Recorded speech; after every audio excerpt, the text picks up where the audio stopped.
المساجد لله فلا تدعوا مع الله أحدا.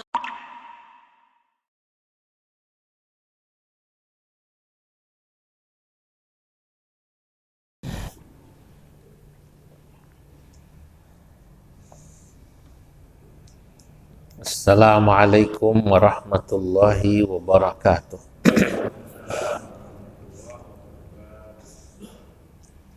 Alhamdulillahi rabbil alamin. Wassalatu wassalamu ala asyrafil anbiya'i wal mursalin. Sayyidina wa habibina wa syafi'ina wa maulana Muhammadin wa ala alihi wa ashabihi wa man tabi'ahum bi ihsan ila yaumiddin, amma ba'du.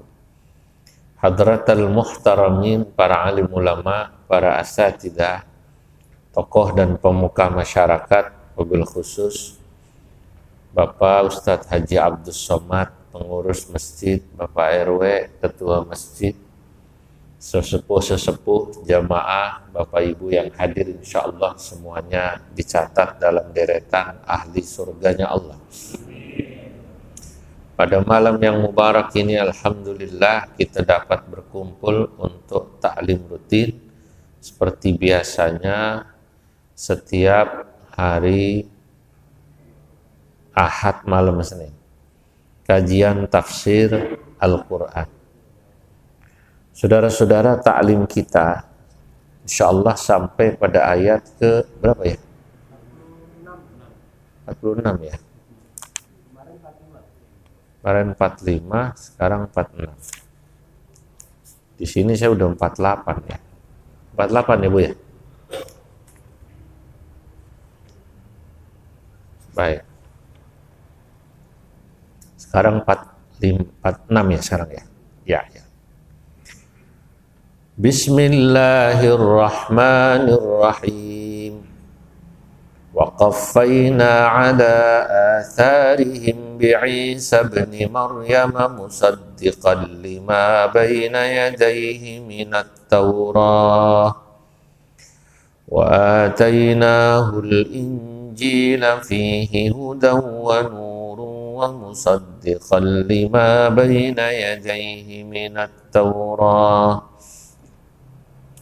ومصدقا لما بين يديه من التوراة وهدى وموعظة للمتقين وليحكم أهل الإنجيل بما أنزل الله فيه ومن لم يحكم بما أنزل الله فيه وَمَنْ لَمْ يَحْكُمْ بِمَا أَنْزَلَ اللَّهُ وَمَنْ لَمْ يَحْكُمْ بِمَا أَنْزَلَ اللَّهُ فَأُولَئِكَ هُمُ الْفَاسِقُونَ.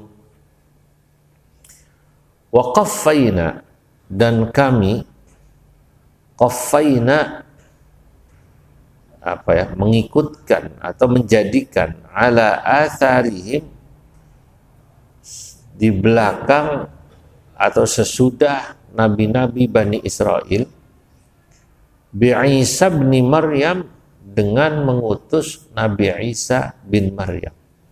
Secara khusus disebutkan Nabi Isa itu selalu di belakangnya dikasih nama bin Maryam, anak laki-lakinya Siti Maryam. Nah itu dalam rangka apa? Ya, dalam rangka menegaskan, ya, selalu Nabi Isa itu nggak pernah Isa saja, tapi Isa bin Maryam. Ya, dalam rangka menjelaskan bahwa memang Nabi Isa itu bukan anak Tuhan, gitu, tapi anaknya Siti Maryam. Wa atainahu, dan kami berikan, musaddiqan lima baina yadayhi, kami turunkan Nabi Isa, kami utus sesudah mereka nabi-nabi Bani Israel dalam rangka musaddiqan, membenarkan, lima baina yadayhi, terhadap apa yang ada sebelumnya. Artinya membenarkan ajaran-ajaran yang datang sebelumnya. Minat Taurah, diantaranya kitab Taurat, tentunya juga kitab Zabur.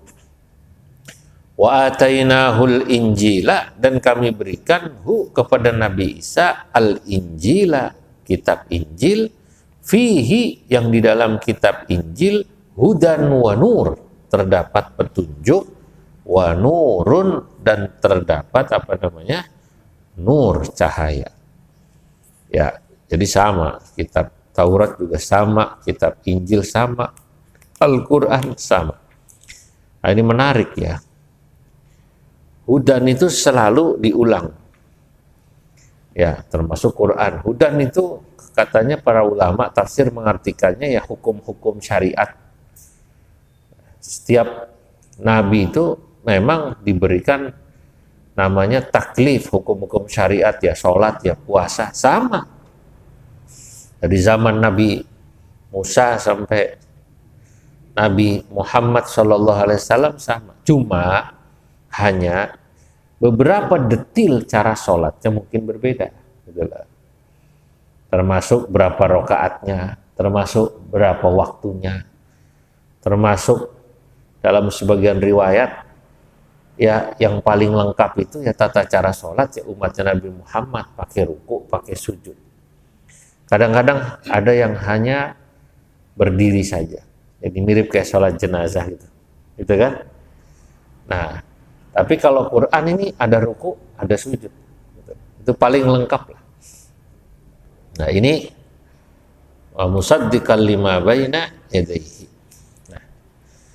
Nah, kenapa menggunakan kata hudan? Ya karena hudan itu kan petunjuk.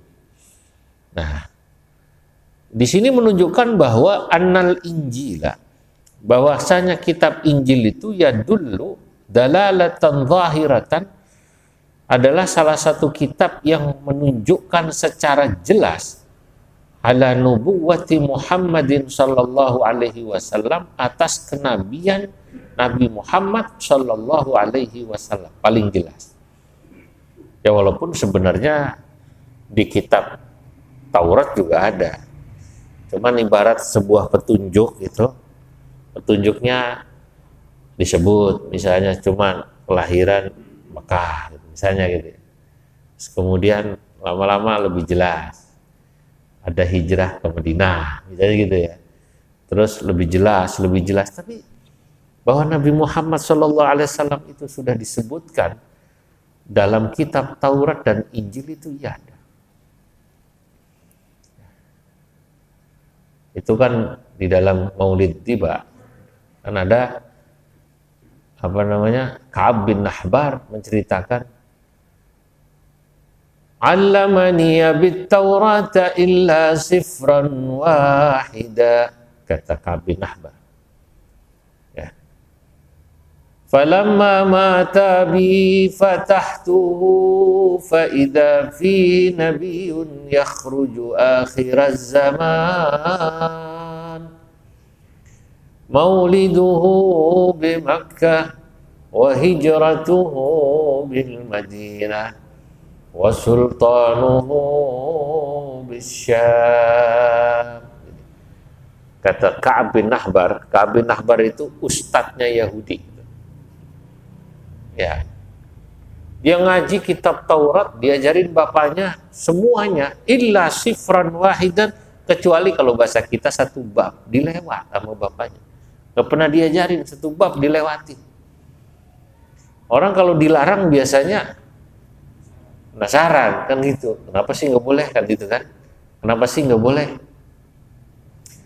Walamma fatahtuhu, ketika aku membuka kitab itu, fa idza fihi nabiyyun yakhruju akhiraz zaman, ternyata pada bab itu ketika bapak saya meninggal, penasaran saya, diajarin tapi yang itu nggak boleh dibuka, nggak boleh dibaca.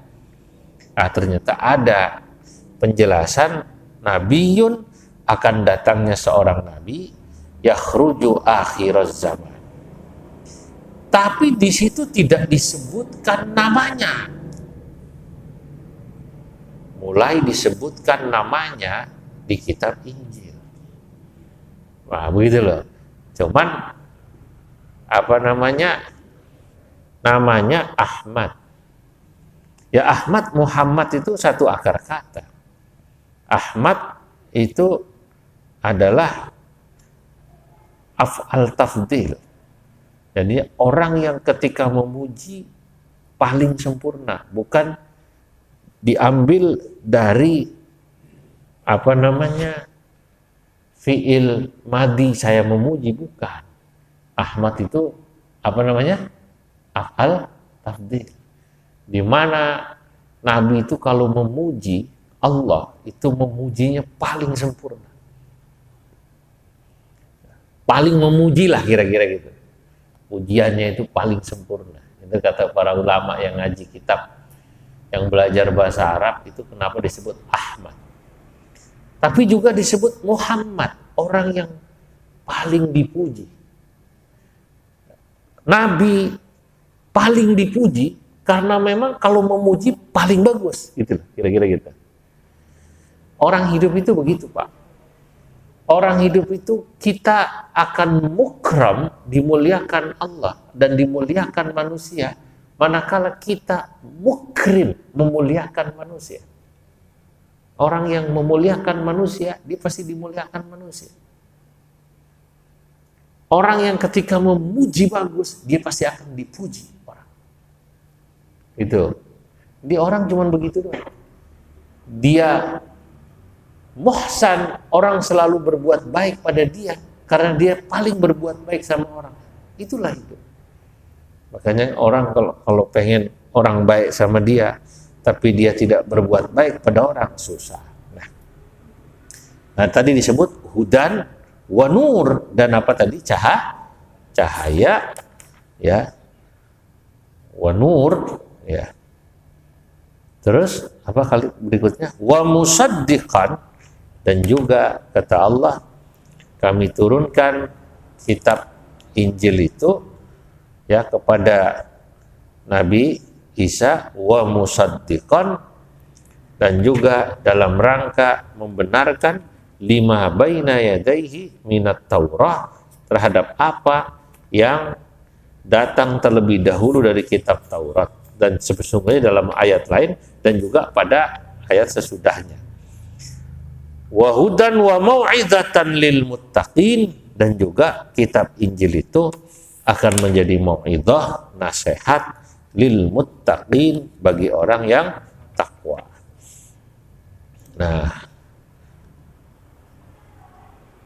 wal yahkum, maka berikutnya Allah Subhanahu wa taala memerintahkan kepada orang-orang Nasrani yang pada saat ayat ini turun mereka masih memegang kitab Injil.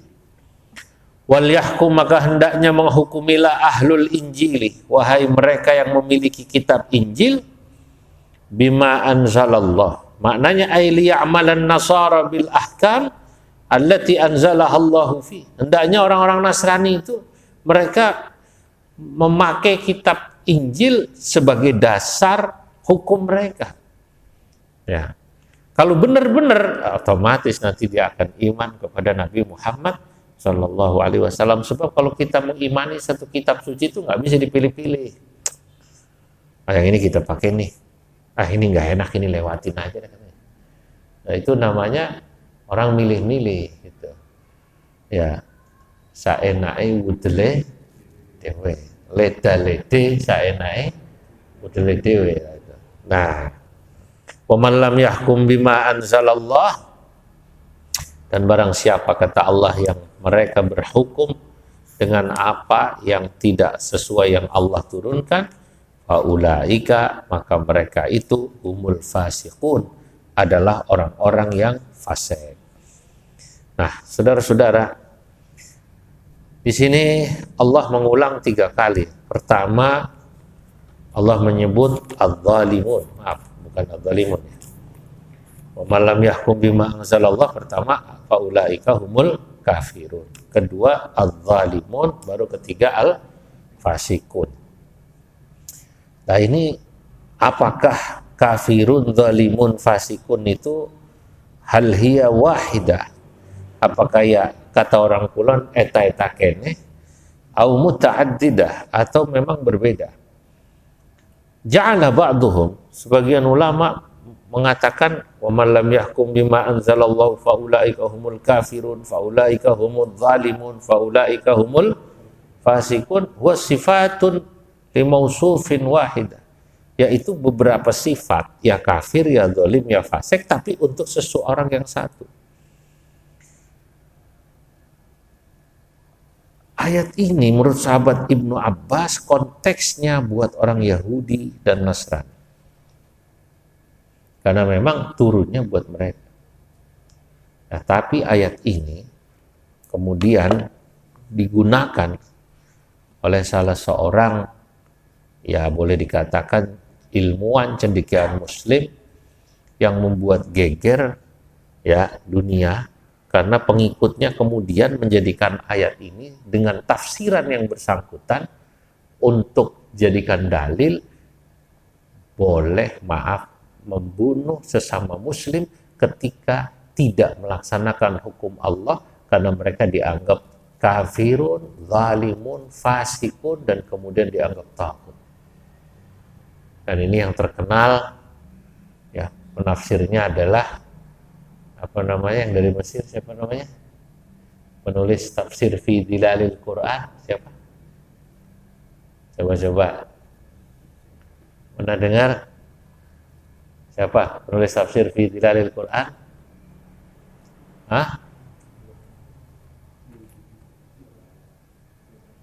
Siapa? Ayo cari. Siapa, Dik? Tafsir fi Dilalil Quran. Terkenal ini, Pak.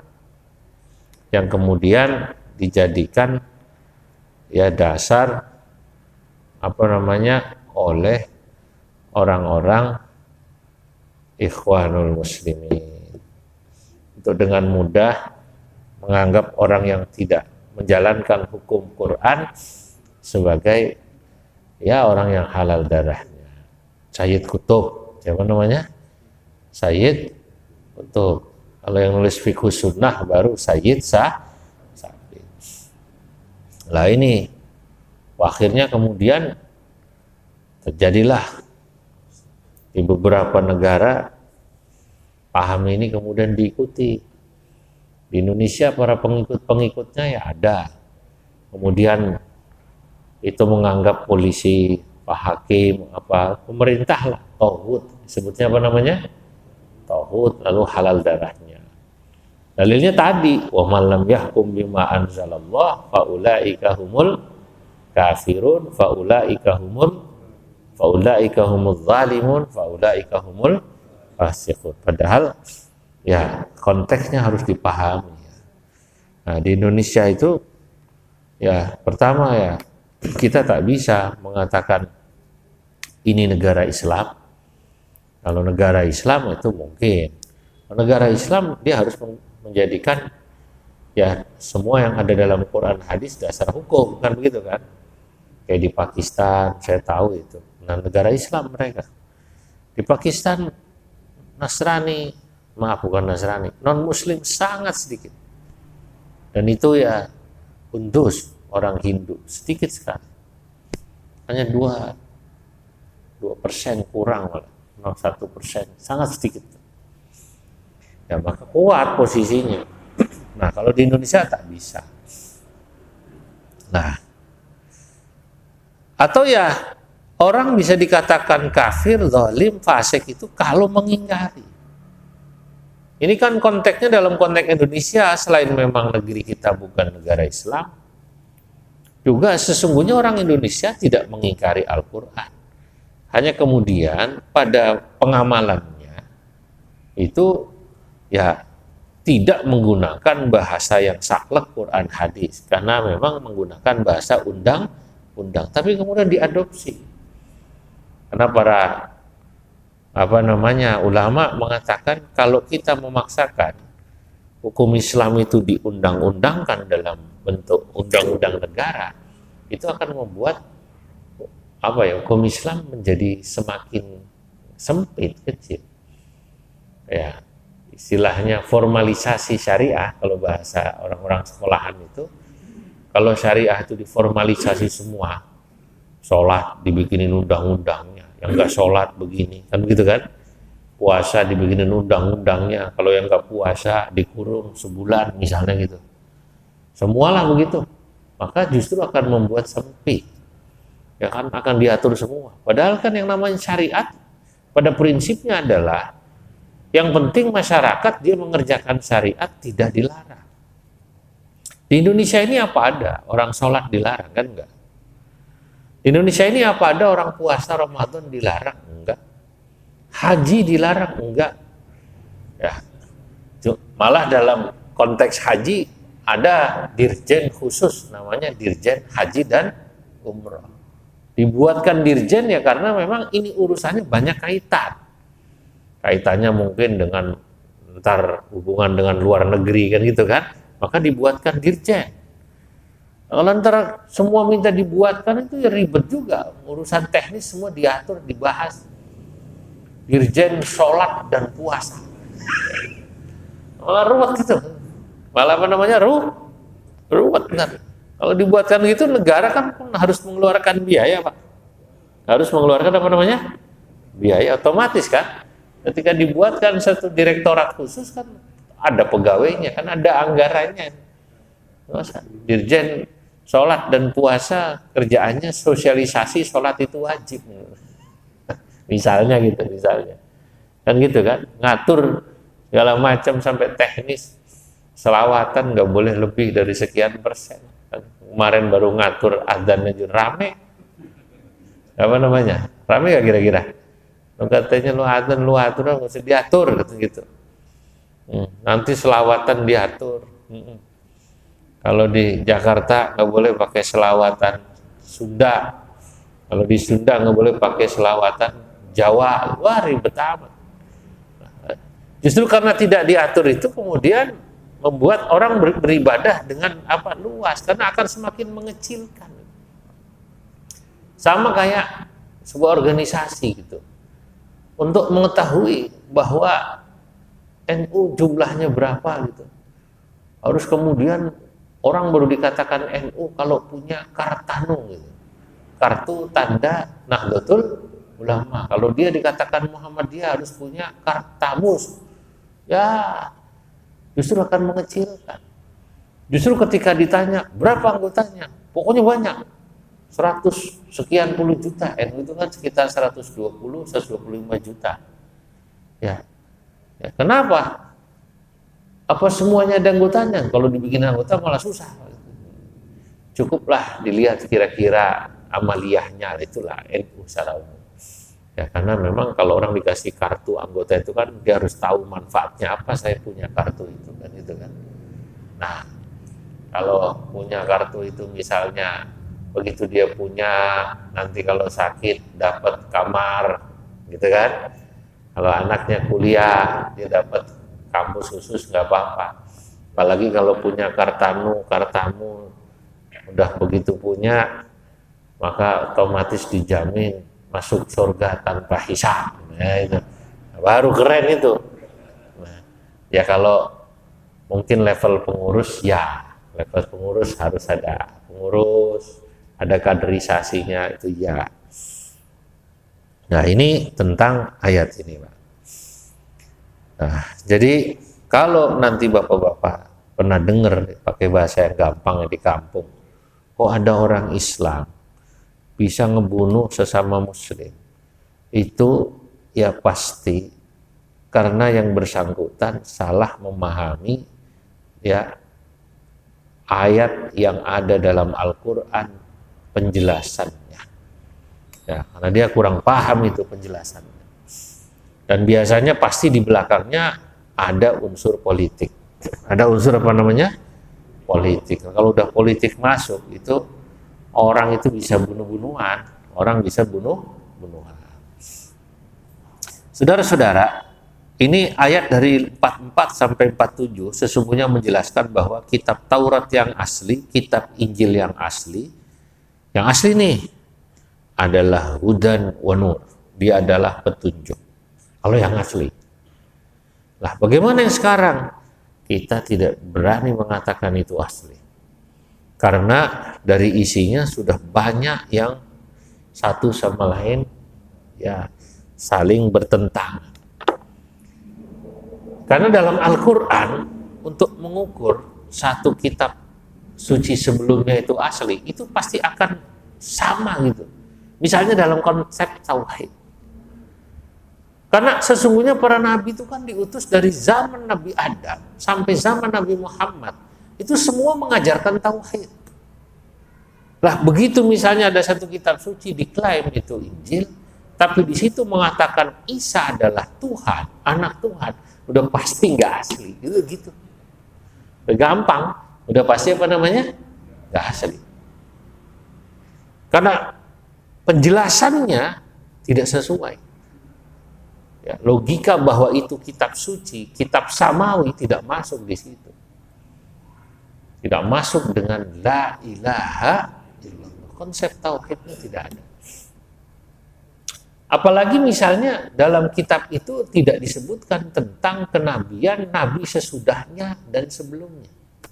Itu yang paling gampang, yang kedua cara mengukurnya. Sebuah kitab katanya itu suci, maaf, asli apa tidak asli, Taurat dan Injil atau Zabur, itu. Kalau di situ tidak menjelaskan, berarti tidak asli. Kalau Quran kan menjelaskan, jujur Pak. Al-Quran itu menjelaskan, Bu. Nabi-nabi sebelum Nabi Muhammad jelas semua sampai Nabi Adam. Lengkap. Nama-nama kitabnya lengkap. Tidak ada yang ditutup-tutupi sampai sekarang. Nggak ada yang ditutup-tutupi. Nah, kalau sebelumnya itu kan ada unsur macam-macam, ada politis, ada segala macam, banyak yang ditutup-tutupi, banyak bab-bab ayat yang hilang.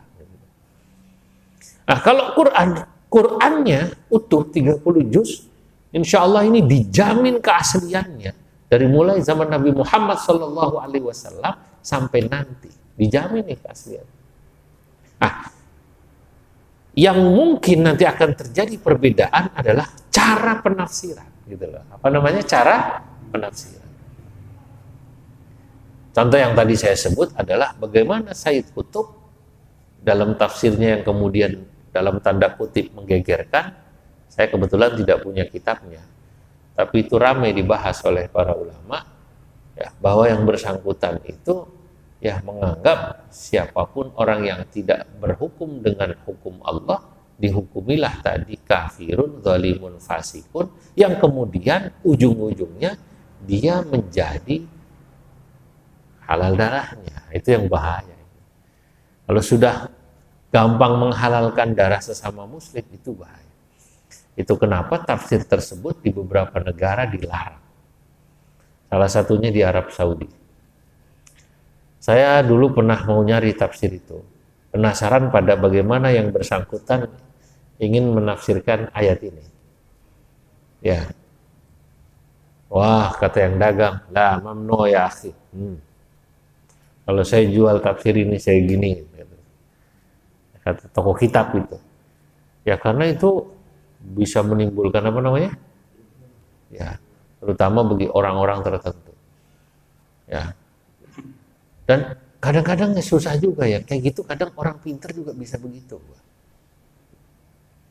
Yang terjadi misalnya di Syria, itu mohon maaf ya, ada orang pintar sangat terkenal, dari Mesir juga, karena memang agak terpengaruh beliau. Kalau pemikiran fikihnya sebenarnya sangat terkenal, Syekh Yusuf Qaradawi itu terkenal. Sebelumnya dianggap sebagai faqih, ahli fikih dan usul fikih. Tapi begitu sudah masuk wilayah politik dan kemudian mengatakan orang Islam harus masuk ke Syria, memerangi pemerintah yang zalim, halal darahnya, begitu juga memerangi para pendukung-pendukung pemerintah, karena dianggap berarti dia mendukung pemerintah yang zalim dan juga halal darahnya. Disinilah mulai menimbulkan kegaduhan yang luar biasa. Kira-kira sekitar 10 tahun kurang yang lalu itu banyak itu potongan-potongan pidato ya beliau yang kemudian menyebabkan banyak orang masuk ke Syria, bahkan salah satunya seorang ulama yang terkenal jadi korban oleh orang-orang yang terkena saat sudut pandang beliau itu adalah seorang alim bernama Al-Imam Al-Buti, Muhammad Said Ramadan Al-Buti. Lagi ngaji tafsir Pak di masjid, di bom. Hanya karena yang bersangkutan dianggap pendukung pemerintah, gitu loh. Karena tidak mau mengatakan bahwa pemerintah ini zalim, ya seakan-akan karena dia tidak mau mengatakan pemerintah ini zalim, dianggap pendukung kezaliman. Nah, masalahnya sekarang ini kan sulit. Kalau sudah bicara politik itu ngasih cap orang zalim gampang banget. Nggak suka tinggal bikin aja bilang zalim. Ya, kalau cuma mungkin bilang zalim, korup dan lain sebagainya, rada lumayan. Ini kalau kemudian diikuti dengan fatwa berikutnya, yang bersangkutan dianggap zalim, korup misalnya, tapi kemudian ada kata-kata tambahannya, halal darahnya, termasuk kepada para pendukungnya. 01 per 02 kemarin. Nah ini bahaya udah. Nah, ini saya masuk, itu udah mulai politik. Masyarakat awam di Indonesia itu kemarin itu tinggal satu langkah saja tuh, kan sudah mulai terpecah kan hampir kan. Untungnya kemudian bisa diatasi. Ya satu sisi Pak Prabowo itu punya jasa itu membuat suasana sedikit lebih adem. Andai kata Pak Prabowo di luar pemerintahan dan masih terus masyarakat terpecah 01 02 sampai sekarang, waduh saya nggak bisa bayangin kayak apa panasnya itu. Ada kiai ustadz yang biasa khotbah Jumatan aja dicoret sama jamaah, yang dipakai dia 02 itu 01 gitu. Sampai begitu, masya Allah, coret. Sampai di grup keluarga, grup WA keluarin aja, kenapa 01 dia, ya Allah, WA keluar. Iya, sampai begitu. Waduh. Nah, itu. Nah, kalau saya ditanya apa amalnya Pak Prabowo, salah satunya bikin Indonesia sedikit lebih adem. Udah gitu aja. Itu. Ya. Yang membuat Indonesia lebih apa namanya? Sejuk. Kalau enggak kayak saya nggak bisa bayangin. Ada tinggal disulut sedikit aja, tambahin dalil, cariin dalil orang awam, cari dalil ayat ini macam-macam kena masuk. Masya Allah. Bahkan seorang mufti, anaknya mufti di Damaskus, karena dia kan mufti kan kalau bahasa kita MUI gitu loh, MUI kan konotasinya pemerintah kan gitu kan, dibom, berbau pemerintah, dibom gitu. Oh ya, karena mereka dianggap pendukung pemerintah. Ini bahaya. Dari mana? Asalnya dari ayat ini. Nah, makanya bapak-bapak perhatiin ayat ini. Alhamdulillah kita jadi tahu ya tentang ayat ini. Konteksnya adalah turun untuk siapa? Yahudi, Nasrani yang pasti. Nah, tapi ayat ini dipakai oleh orang Khawarij dan pengikutnya yang seperti sekarang tadi itu yang terakhir saya sebut tadi seperti Said Qutb. Ya, istadallal khawarij biqaulihi ta'ala wa man lam yahkum bima anzalallahu fa ulaika humul kafirun ala qaulihim kullu man 'asallaha fa huwa kafir. Orang khawarij mengatakan pokoknya orang yang maksiat itu kafir. Nah, kalau kafir berarti halal darahnya. Dan khawarij itu setiap zaman dia muncul dengan bentuk yang baru. Tapi ya nama baru maksud saya. Tapi sifatnya wasifatuhum wahidah, sifatnya ya eta kene. Gampang mengkafirkan sesama muslim hanya karena dianggap maksiat. Tidak menjalankan apa tadi ayat dan hukum Allah. Wa kullu man adnaba fahuwa ya faqad hukima bighairi ma anzalallah, dan setiap orang yang berdosa berarti dia sudah ya dihukumi berdosa, berhukum dengan selain hukum Allah itu khawarij. Nah, Saya kemarin yang dari apa namanya, dari Afghanistan, itu pemerintah Afghanistan itu kerepotan juga sesungguhnya dengan khawarij ini. Khawarij ini misalnya ya, mau moderat sedikit, itu kalau sedikit moderat dianggapnya maksiat. Moderat dikit aja maksiat. Misalnya memperbolehkan perempuan dan laki-laki kerja dalam satu kantor misalnya. Itu langsung dianggap maksiat karena perempuan itu kudu di rumah. Lalu dianggapnya kafir, halal darah. Nah, itu semacam itu, Pak. Nah, itu ada. Di Indonesia kita tahu ada, tapi ya insya Allah saya yakin paham ini nggak akan laku selama ulama-ulama yang masih menggunakan rujukan-rujukan yang dipakai oleh mayoritas ulama ngajarnya jelas, tafsirnya tafsir jalan lain, bukan tafsir jalan lain. Maka insya Allah paham itu nggak laku. Karena saya yakin memang dasarnya orang Indonesia itu senang damai. Sampai-sampai kalau diberhentiin polisi di jalan itu pasti ngajaknya damai, bukan ngajak berantem. Wa anzalna ilaikal kitaba bil haqqi wallahu a'lam bis-shawab. Sampai sini alhamdulillah. Terima kasih, 2 ayat semoga bisa dipahami. Nanti kita lanjutkan ayat berikutnya tentang bagaimana kita berhukum dengan syariat Islam, dengan hukum-hukum yang ada dalam Al-Qur'an. Baik. Kalau ada pertanyaan, Bapak Ibu. Ya. Ya.